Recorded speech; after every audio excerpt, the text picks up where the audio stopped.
You're listening to the Show We Go Baseball podcast.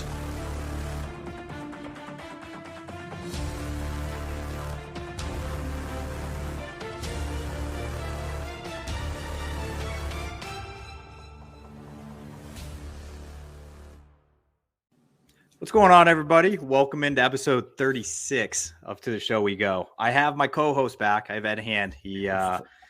He was getting married and on his honeymoon, so I have not had him for 5 to 6 episodes, but he is back. He's back from Aruba and Thanksgiving, so that's good. It's okay. Our professional marriage continues.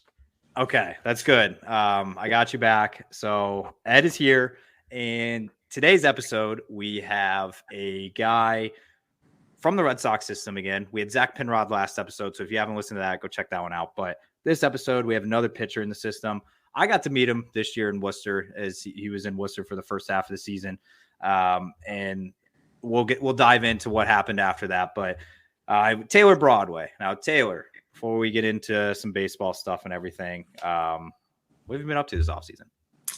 Really just it's been kind of a whirlwind of an offseason. So first of all, thank you for having me on. I know it's been a long time coming since when I had surgery, when you reached out to me about it. So I'm glad to be here and excited for this little episode. But really, it's been a whirlwind. I kind of went home once I got hurt, like towards the end of the year, with the season still going on. And then I ended up going back to Fort Myers for a while, trying to really kind of rehab. And also with like the whole off-season thing, they kind of opened up now this year where for us to go work out and kind of be, under their hands a little bit. And then once kind of the bad news happened and we decided, it's time for the big shebang. I got the surgery, and then now I've just been I got the surgery and then went back to Fort Myers for a short little stint just for some post-surgical stuff. And then I went back. Finally, they were like, okay, you can get going, back home. So I'm in Mississippi now, and just to be able to, spend time with my girlfriend, family, obviously holidays around. So it's been a crazy little off season, but we're rolling. And before shebang and reference is Tommy John. So yes. But before I just wanted to say, do not apologize for that, because I reached out to you about coming on this show like a day before you had surgery. I had no idea, and I'm just like, holy cow! I feel like I'm I don't know. Man. Yeah, but no one really knew about it. I feel like, unless you're, it's no big deal. But I think it was literally like the day before or something like that. I was like, dude, it's like this is a great excuse. You should have just blown me off. Like, I don't even know why you answered, but I was kind of like, man, I feel terrible now. But I don't know. Glad you are here now, though. But yeah, I mean, it's obviously been a different off season for you as you had the surgery and everything. I feel like every off season's different every year. Like, I've had 2 years now, and it's been completely different both years. So I feel like it's kind of how it goes from time to time. Whether you do winter ball or whether you do some normal stuff or whether you go to the facility or you go fall league, like, it's just, there's so many different it's never ending. So it's, and there's many different avenues you can take. So yeah, I feel like with you being traded and then obviously with the surgery, I feel like just the past couple of years have been a little all over the place. So yeah. I'm sure you're ready for a normal year, a calendar year. Let's even say that. But for sure. I'll get a normal year this year and won't have anything other than rehab. Yeah. Yeah. Well, is this the first major injury that you've had? Yeah, it is. First one. Never really didn't really pitch much most of my life, to be honest. I was more kind of both. I was more of a position player. And then in junior college, when it's kind of all sparked up, so I didn't have too many, miles, so to say, on my arm. And so I haven't had many issues whatsoever. Threw a lot in college. Never really had issues. And so, it's the first one I've ever really had. Has that Well, I'm gonna get into that in a little bit because I kind of wanted to start out with, I guess, just the experience in AAA this year. It was your first taste of it, and obviously, I was around the team all year. I know Ed was around for a little bit as well. What was it? I guess in your words, like what was it like? I guess the AAA experience and just being in Worcester for the first half of the year. I mean, it was awesome. I mean, it was probably not how I wanted it to go, and we're gonna be completely honest. But at the same time, I felt like just everybody there. The clubhouse, the facilities are awesome. I mean, the team was great.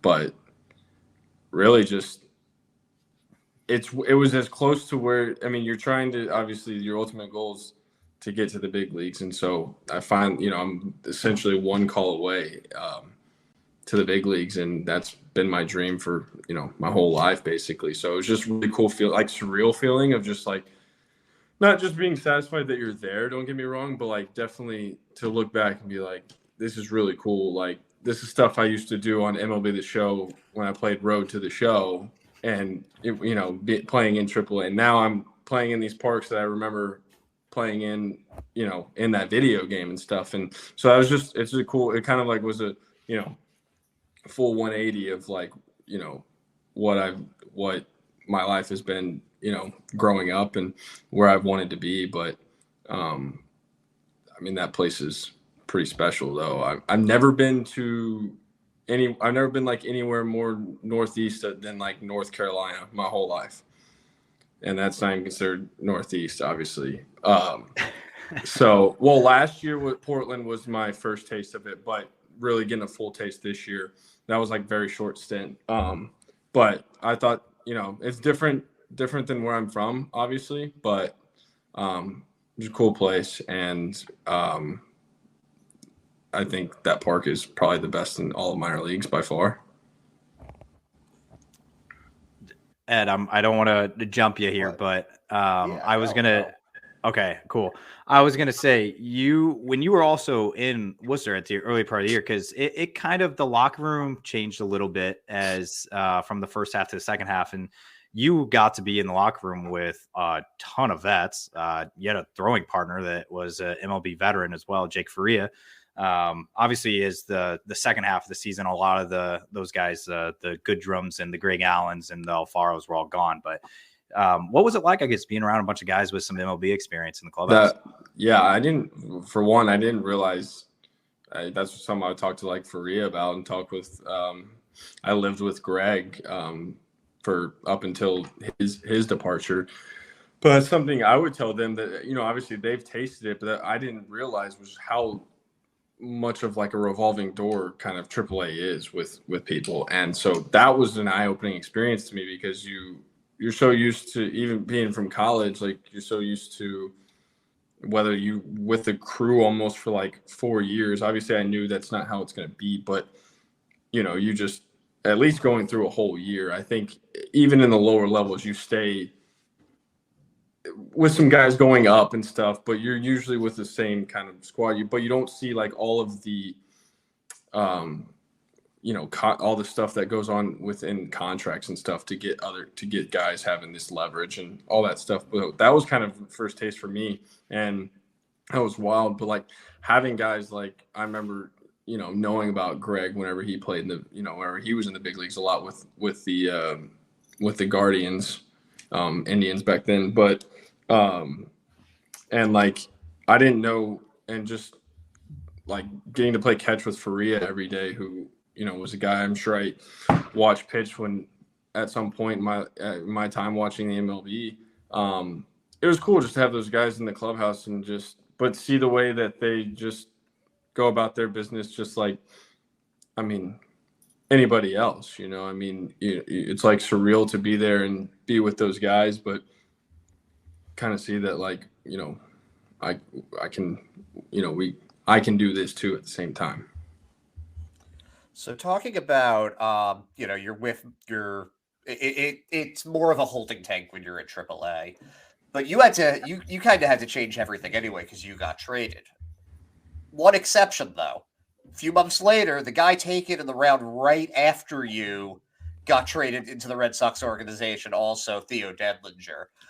Were you two? What was that like for you? Are you two close? Did you guys like reconnect after that trade happened?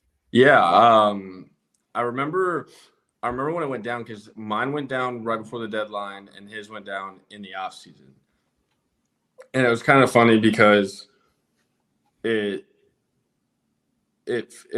almost been like wherever I go, he's kind of gone right after in a way, and we kind of talk about that and joke about it, and even both of our significant others have kind of mentioned it to each other, and they're good friends as well. So like it's really, I mean, it's pretty cool, but it's cool because like you've had someone where you've kind of started your professional baseball experience with.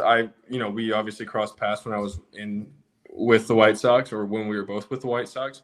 And then it's just been kind of funny because I think like at one point in the White Sox where I got up to AA, he came up right shortly after. I got traded, then he got traded. And then like this year, I think I go to AAA, and then like not too long after he was shoving in Portland and he got to AAA. And so it was just kind of funny. And he actually ended up becoming my roommate in Worcester for a little bit. And so it's just, I mean, it's funny how the baseball life can work like that. It kind of, seems like fate or something. Yeah. Now, has he made you any weapons? He has not made me any weapons. No, I know some other guys that have. I'm not a huge weapons guy, so I haven't formally asked him. I'm sure he would if I did ask him, but I just haven't. I haven't like taken the time to ask for one. I was gonna say we've Shug and Brendan Nail have showed off their knives that they had made on the show, so we had to ask, right? Yeah, no, I don't have anything yet. Maybe one day. Yeah, Shug and Nail were proud of those things, and they're both going to use it because they're obviously both hunters. So yeah, but it was actually kind of funny because when after you got traded, I remember sending a text to a good friend of mine, Chase Zaleski, who's in the system, and I'm like, hey, anything about this guy? Like, do you know him? Anything? And he's just like, yeah, you're gonna love that guy. Like just being around him in the clubhouse, and then. A few months later, Dedlinger gets traded over as well. And I texted him like, you know anything about this guy? It's like, everybody's coming over. I'm like, are you next? Like, it was like a bunch of guys like from that level, but yeah. Shout out Chase Zaleski though. We definitely love him. Yeah, man, I haven't talked to him in a little while, but he made it up to AAA this year. We're rooting for him, but yeah. All right. So, I mean, obviously, like I talked to you quite a few times throughout the year, just about like just being in AAA and just like pitching up there and everything. But when did you also picked up a few things from Faria? And I know I had done a whole story on it, but he pretty much helped you like change a pitch grip and do some other things. Is that something you're going to continue once you do get back onto the field once you're all healed up? Yeah, absolutely. I think I would really like to try and make it. So essentially, whenever I came up through the system with the White Sox and then got traded over, I had essentially a gyro slider, and it was really good, and I threw it really hard, and I just naturally, I don't really remember like losing it or it was really, I threw it in college too. And I threw it really hard, and I just remember I kind of had a curveball, but I just had this kind of slider grip that I just threw it as hard as I possibly could.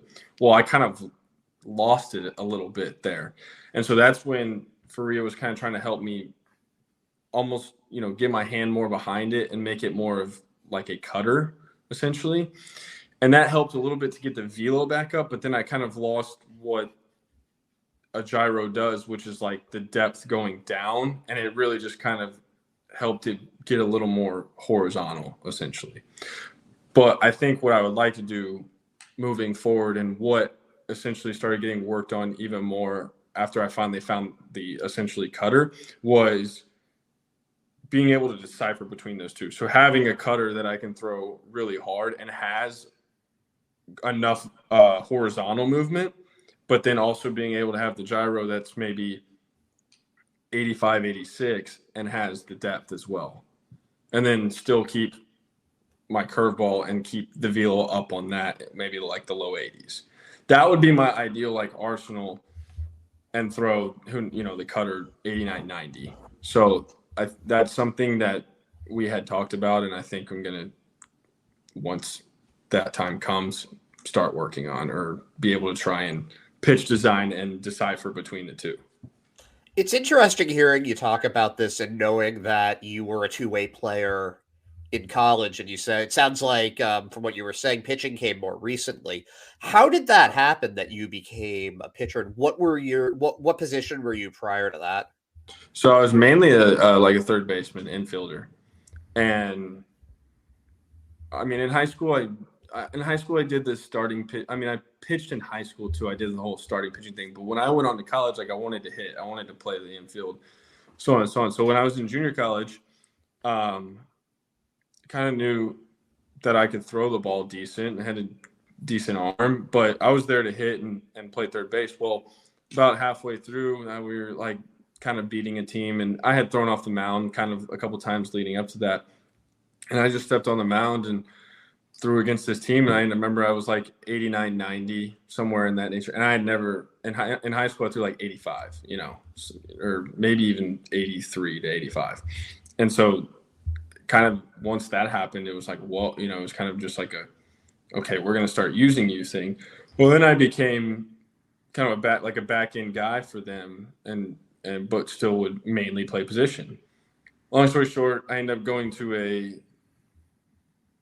all-star game the next year for like a JUCO all-star game, and the hitting side did not go well in the all-star game, and the pitching side went really well. So like I got just flooded and recruited heavily with the pitching side, and ultimately I had some opportunities to go play maybe a two-way at some mid-majors and stuff, but I ended up deciding on Ole Miss, and they just wanted me to come and pitch. So that's kind of how it all started, and I became just a full-time pitcher. Yeah, I mean, you didn't just pitch for them; you were their closer. Yeah. Do you enjoy? Because I don't recall getting to see you do the ninth inning much with Worcester this year, but do you notice a difference between the ninth inning or like the seventh inning or the eighth inning in a close game? 100%. 100%. I feel like bridging those innings. It can go both ways, but sometimes bridging those innings is like a very, what would you call it? Like everyone loves and focuses on the closer. It's still one of the hardest jobs possible, but I think everyone looks over the job that some of those guys do between the sixth and eighth inning to get you to that guy. I mean, sometimes bridging those innings and shutting down a team from catching life again to maybe catch back up can be very difficult sometimes. I witnessed that this year because I haven't really, I think since I've came into, even last year or I don't even know if it's last year when I was with the White Sox, like going up in the system there, we were just throwing an inning like essentially kind of at whatever time. In AAA this year, it was more of like guys had roles, and it wasn't much of the ninth inning role at all. But I got a taste of what that like, or even the fifth on kind of, and trying to, like I said, bridge to get to the ninth inning. I was going to say I think towards the beginning of the year, it may have been, I think that was at the time when I think Politi was closing a lot of games. Shug was even closing some games. He was on a hot stretch. And I think I remember talking to Shug about it, which he was a closer at Texas back in the day as well, but SEC school now, by the way, but it's still weird to think about. But he talked about the mindset as well. And he was just like, he wants the ball in any inning, but he said it's just a different feeling when he was closing games in Worcester at the beginning of the year. That was the first time he had closed games in quite a second. So just to hear from that mindset of like, it's just as like intense, I guess, to pitch in the 7th and lead up to Politi pitching the 9th for him. And he kind of saw it the same way you do. So it's kind of cool to hear that, I guess. Right. But still, I still think like closing's obviously an extremely difficult job. And not taking anything away from any of those guys, but I've always enjoyed the closing role. It fit me well. So kind of getting into that role this year, I noticed some of the difficulties of like that I looked over when guys got me the ball in the 9th inning, maybe when I was in college and stuff. Yeah. I think Ed said it best. We had Jonathan Brand on earlier in the season. He just finished up.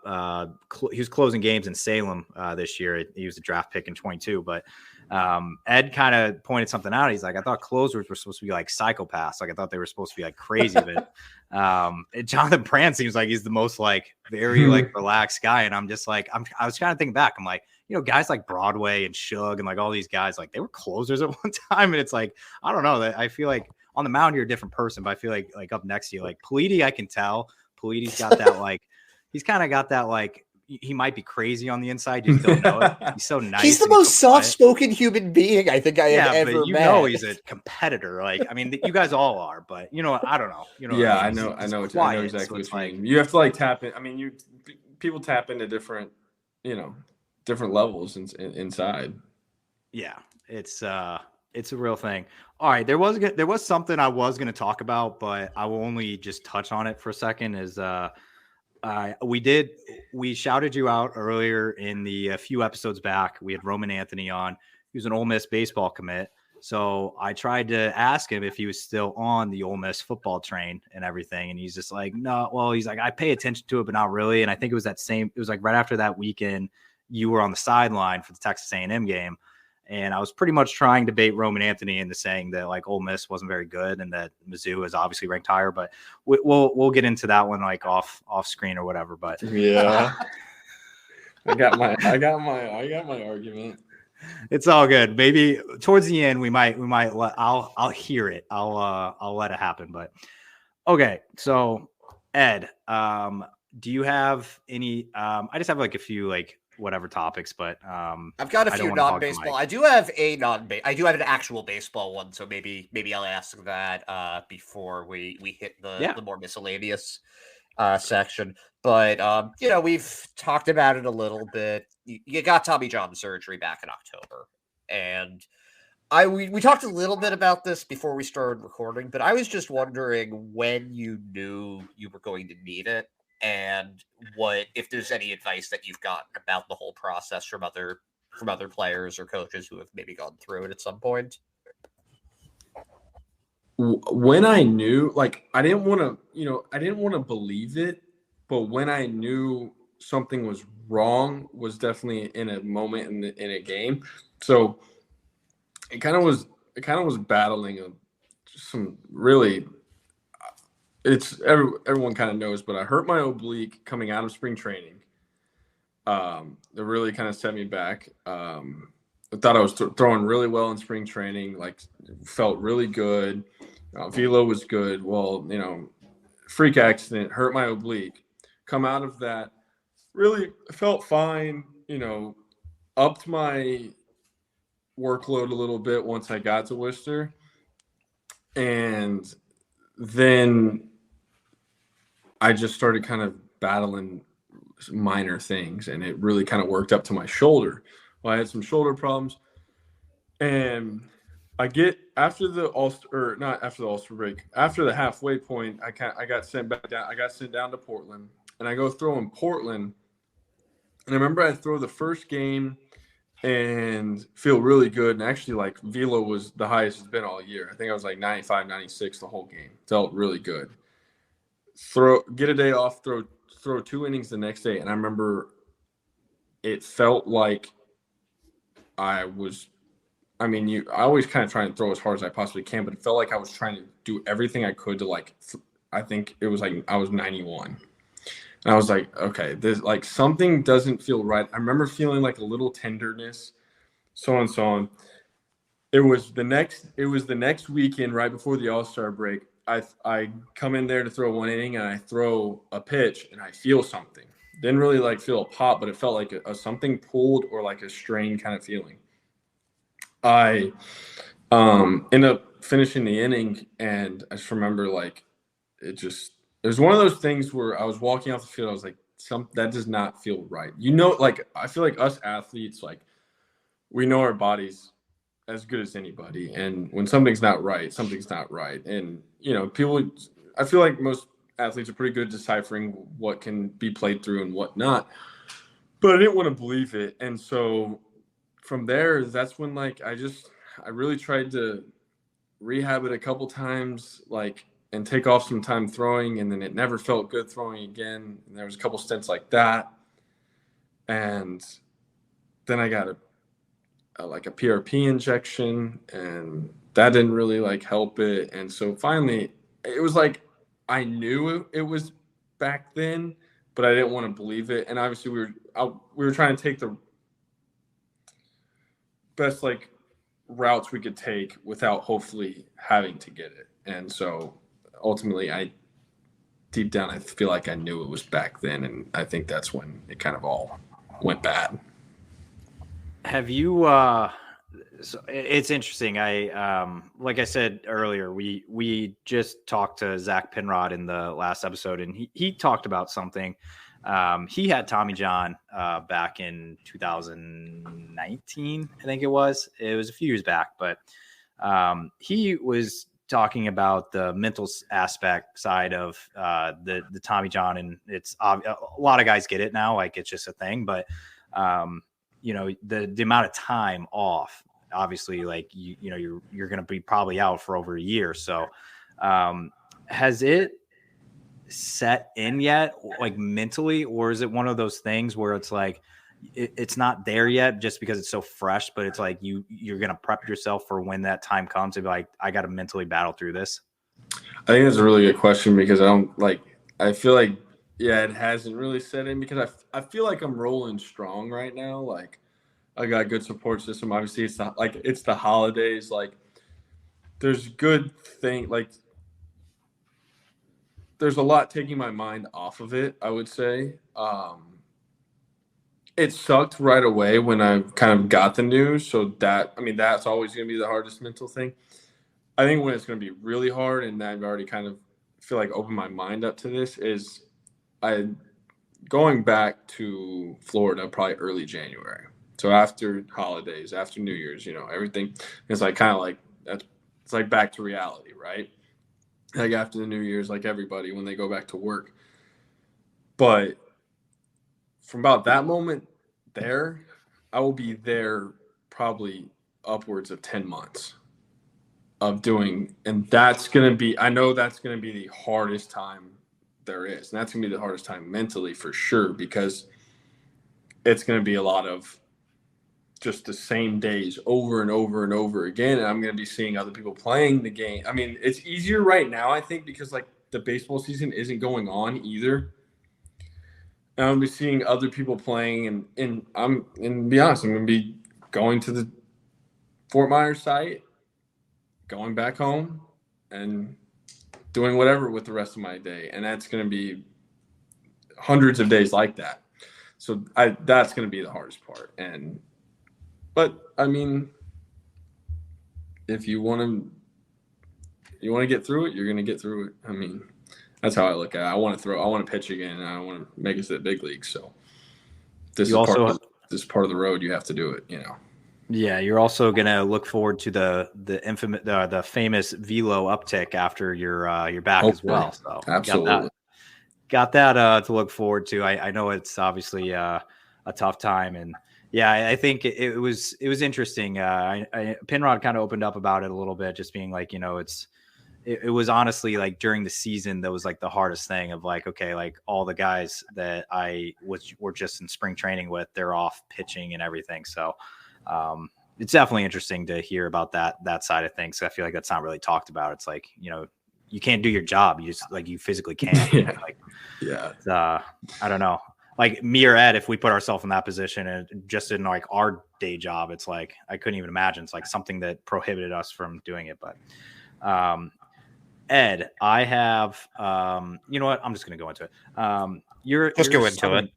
You're a Southern guy, so I think I like that about you. That you know a good fast food chain when you see one. So, I want to ask you, man. You go outside, you get in your car, you have all the options at your disposal to drive to, and you say, "I want a fast food fried chicken place tonight." Where are you driving that car? Chick-fil-A. Let's go. Can I, Thank you. That's the best welcome back gift I could have asked for. can I just can What I is ask? what am I missing here? Can I ask something though? Like why Chick-fil-A? There's something about it. You have every option. Why? I don't know, but I'm telling you right now, that's the place I go to the most frequent, and it's really good. Why do you think the sunset is beautiful, Parker? You can't explain it. It just is. What do you like? So if I had Chick-fil-A, You gonna say Popeyes? No. I'm more cultured than that. Am I missing something? I am going to go to Zaxby's 10 out of 10 times. I had that last night. Oh, really? That's not an option for you. But I haven't had Zaxby's before that since I was probably in college. It's an SEC town thing. That's just what it is. When we do have one in Oxford, actually, and it was really, I love the wings, and I get wings and things from there. But I think Cane's is better than Zaxby's. All right. Well, we're going to move on because I'm trying to get a sponsorship on the show, and I reached out to Zaxby's social media team for it. So I might have to cut this out, but at least you had it last night. Send it to the Chick-fil-A people. Yeah. I'll keep it in that you had it last night. I'm not helping your gig there. It's okay. Yeah, you're helping me, though. I pick Chick-fil-A over all else. So, yeah, you're in good company. I've asked every single guest that's come on the show, about 36 people now, and I've only gotten Zaxby's like 3 times. Alex Manella said he would go to it literally every day if he had the option to. So I think he did in Portland like every day, doesn't he? Or it was something. There's no like Zaxby's in Maine, but in spring training he did. Maybe he went somewhere every day. I don't remember what it was, but yeah.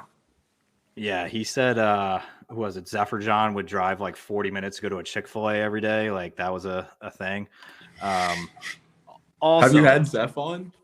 Yes, we have. Did he say Chick-fil-A? Yes, and he said he would drive numerous miles to get it if there wasn't one by him. So he's an interesting guy. I liked him, but I need to ask you something that we got some intel on one of your former teammates. Well, Hunter Dobbins.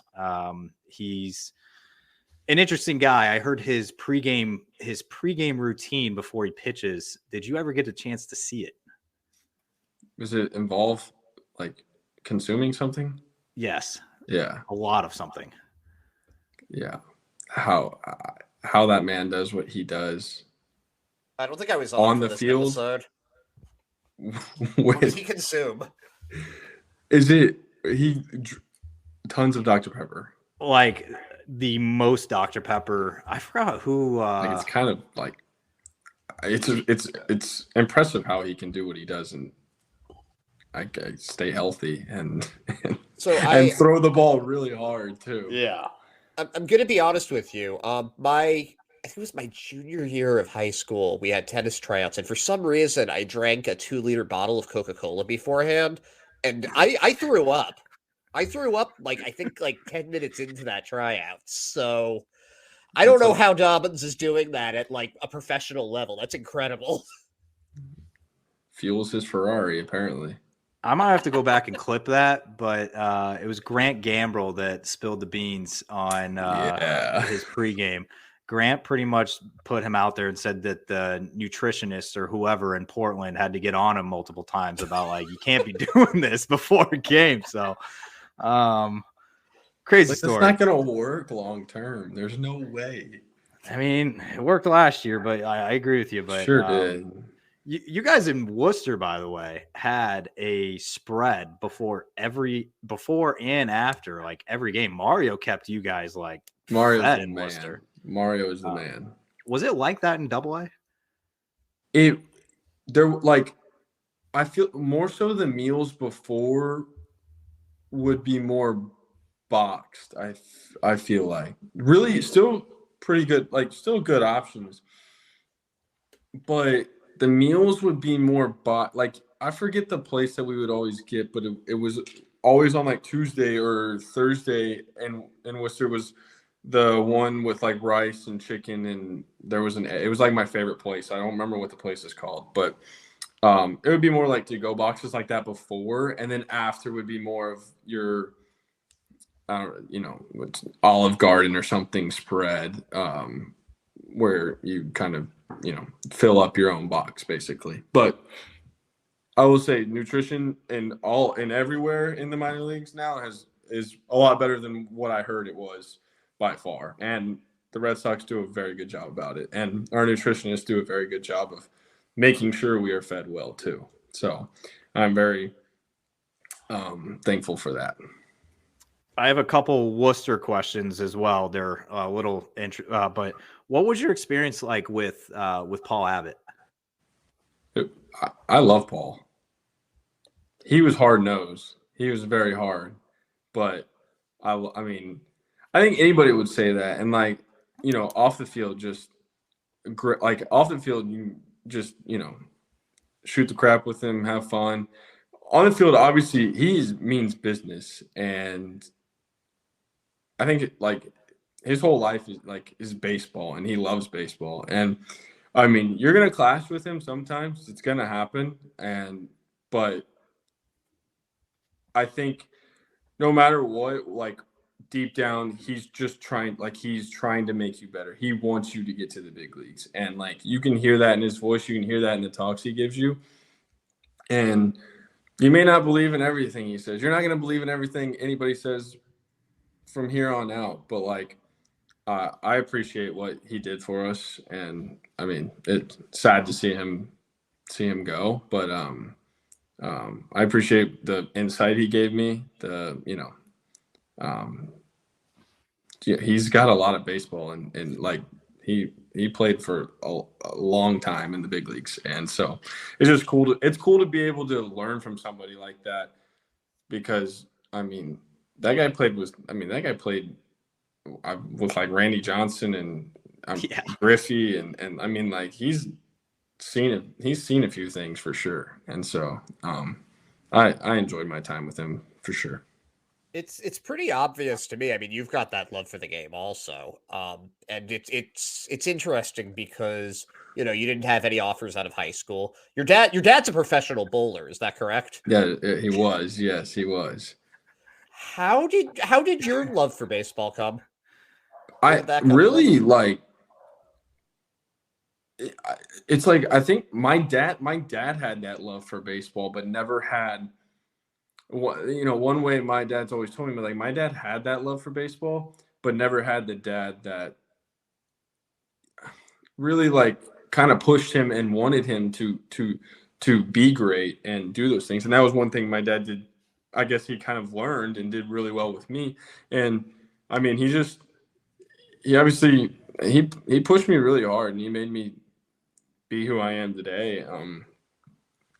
It wasn't always easy times, and he knows that now, but I mean, I wouldn't trade it for anything, because that's what makes somebody great. And I think, I mean, really since I was 4, our whole family, I mean, yeah, I have a younger brother as well who plays baseball. He's at a junior college too. And really, I mean, we had our stints of playing football and basketball, but really, I mean, baseball was a year-round, and especially in Texas, baseball was a year-round thing, and we played it nonstop. And it's just something I loved, and something our whole family loved, to be honest. Did you grow up an Astros fan? I did.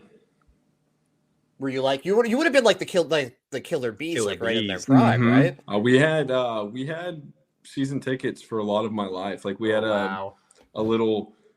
It wasn't for every game, but we had a group of people where we'd buy tickets for every game, and then you would kind of auction off which games you wanted, and you kind of bought sets or whatever.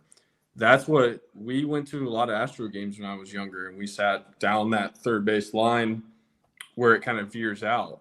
And that was when I used to get to watch Biggio, Roy Oswalt, Billy Wagner, Bagwell, obviously Berkman. Berkman was one of my favorite players. And yeah, I mean, but those were also like after 05, 06, that's when it got like real bad. And I was like from day one was a huge fan, and we still went when they were really bad. And so, obviously once the championship started, I think they won the championship in, was it 17 was the first one? Yeah, I think that was the first one. Yeah. So that was when I was still in college, and like still a huge fan of them. And so that was really cool because I had watched them growing up from some 100 loss seasons, I'll tell you what, man, I thought they were cursed after watching Brad Lidge give up the 600-foot bomb to Pujols over the train tracks, man. That was yeah. Oh man, that was I actually loved the Astros back then because, like you said, that Killer Bees team, like, I mean, it's Brad Osmus was my favorite. I don't know why Brad Osmus was my favorite catcher. Like, I don't know what. Remember they had Carlos Lee. Lee up. Carlos Beltran was with them for a bit too. Yes. Roger Clemens, when he kept on coming back for like 15 starts, he'd just do home games or something like that. He was like Justin Verlander now. Yeah. Yeah. It was really cool. I remember playing against Clemens kids, or the one that like Shug played with at Texas. He played with maybe two of them at Texas, but the one that's more of our age, I think it's Cody, who's been in the big leagues, but I remember like we would go to tournaments and stuff and play against, his son's team. And then sometimes he'd kind of like find his way in the stands and stuff. It was really cool because, I mean, Clemens was a big deal. I will say the only thing that I want to bring back from the old school Astros is the hill in center field. That what a time, man! Like, good. It's got good character out there. It does. It's crazy that was ever a thing. There was like a pole in the middle of it. It was just like I saw a video the other day on Twitter of a guy like I don't remember who it was. It was an away team, but catching it like over his shoulder and then just like running around the pole. Like how you avoid that. I can't believe they let that fly. Like player safety was like a thing. Like center fielder could get concussions running into this pole like full speed, like not knowing it. But it was deep. Like that was you had to hit it out there. I saw some balls hit out there though. Like yeah. I mean, that was back when they were in the NL Central with the Cardinals, and Pujols was hitting bombs. Even Sosa was even still doing well. I'll never forget. We were a family that would go catch or try and shag BP, and we'd go sit in the Crawford boxes, and we would always do that. I'll never forget. Every time we played the Cardinals, our Pujols would just like if the roof was open, just launch balls over the train tracks like nonstop. I remember seeing him and Ryan Ludwig taking batting practice. It was the year the new Met Stadium opened, so Citi Field, and I just remember watching these guys like Pujols, he was definitely in his 30s at this point, or was about to be. Mm-hmm. But he was hitting it at will, like 600 It was feet, easy too. It looked like he was just swinging like this. Like it was crazy. I mean, first ballot Hall of Famer, like it's without a doubt. Definitely excited for him to get inducted when his time comes. All right, so you've given us 43 minutes of your time. We appreciate that. We're probably holding you up for dinner and all that. So thank you. Steaks though. That makes sense. Okay. Yeah. Well, I have two last questions for you. They're just off the wall. I am going to give you a chance. One of them is letting you defend the wall on Ole Miss football and why they are still behind Missouri in the rankings. But the first one, actually, you know what? Let's just start with that. Let's hear you defend the wall. I mean, do you believe it? The do you committee agree believes with it? The AP poll believes No. it. I believe it. Do you know our only losses? Obviously, who is it? Georgia. Okay. At Georgia. Same. Bama at Bama. Okay. We beat LSU at home. Did y'all? No, but that's not the point. So what's the next best win? Tennessee. Okay. We have Tulane. Kentucky.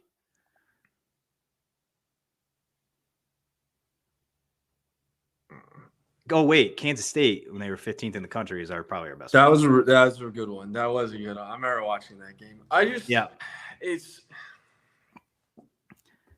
I'm gonna ask you. I'm gonna say this: our only two losses are the two teams in the SEC championship. So I'm with you. Who should be third? Who should be third in the SEC? I'm with you, but I'm gonna ask you this one thing: is you're an Ole Miss fan, and you guys obviously you don't win a lot. Like you guys usually have good records, though. Mizzou is never good. Stephen Scott called them the little sister of the SEC. So I'm just going to go out and say that you just need to let us have it this year. Let us have an NY6 Bowl. It's going to be the first time we've had it in forever. We're probably not going to have it for another 20 years. So you just got to let us have it this year. That's my case. And also the committee agrees with me. So, all right, cool. I was already ready to book tickets to go to Dallas. No, it's which one? I don't know what's gonna happen. Cotton Bowl? Yeah, that's gonna be. There was some. It was just some. What are you trying to say?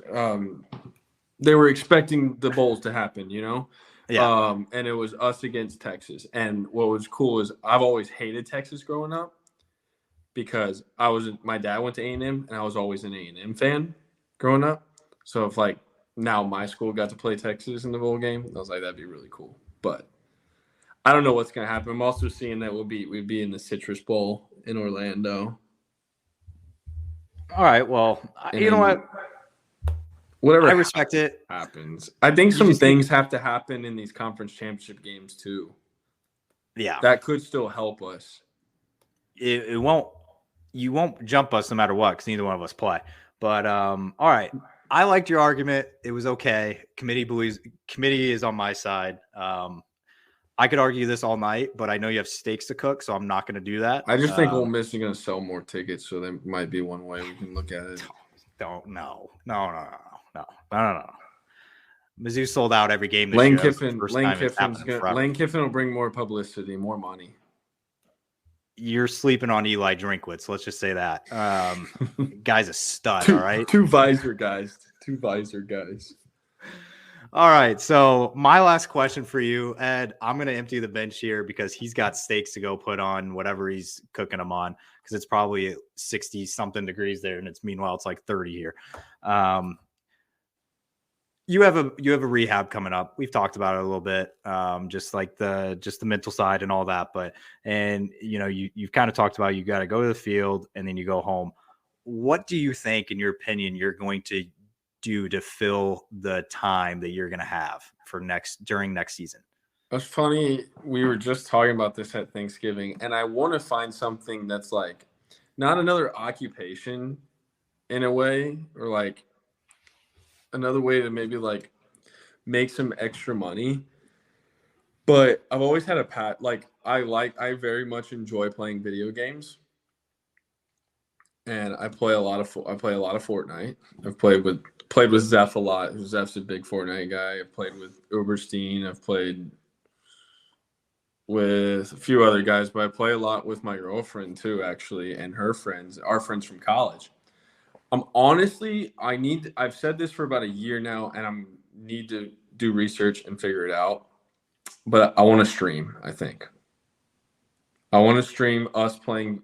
If it takes off, it takes off. If it doesn't, it'll be fun either way, because I think we have good banter in playing Fortnite, and that's honestly a lot of what I'm gonna do whenever I go back to the hotel or to the apartment or wherever I decide to stay, is playing video games to pass some time. So why not give it a shot? It would probably catch on. I think Red Sox Twitter. It would be good with it. If I put it out on social media, I think and hit the right fan base, think it could be cool. I mean, a lot of pro athletes have started doing it here and there. Like I know, the other day I was watching Tyreek Hill play. Yep. Obviously, he's in the NFL and got a much bigger fan base than I do. Yeah, but just a little bit. who knows? You hit the right, stream, and it might. But I still think it'll be fun. So I think I'm going to try it. I'm going to give it a shot. I'll let you know when it may do that, but I think you should, because if you put it out on social media, put it out on Twitter, Instagram, you're going to have the background. I've noticed this last year. Maybe it's a couple hundred people. Who knows? Maybe it's 100. But then it grows from there, right? Yeah. Because look at one of your teammates, Christopher Troy. He I know it's not streaming, but he just started being active on social media, and he's got 2,000 Twitter followers in a week, because he's just putting a bunch of stuff out there that's different, and it's behind the scenes or whatever. And it's I think people would gravitate towards it. You got your Ole Miss background, you got your Red Sox background. Right. So Right. I don't know, man. I think you should. Every time if I wrote a story about you, I would have Ole Miss people and retweeting it. I would have anybody. I don't know. Your parents were always good supporters, but all right, man. I don't want to keep you anymore. I know you got some dinner to cook, and definitely. But we appreciate the time. Gave us 50 minutes of your time, and we'll look out for the stream once it comes around towards spring training. But absolutely. But thank you for hopping on, Taylor. Absolutely. Thank you for having me. I hope you all have a Merry Christmas and a Happy New Year. You too. Thank you.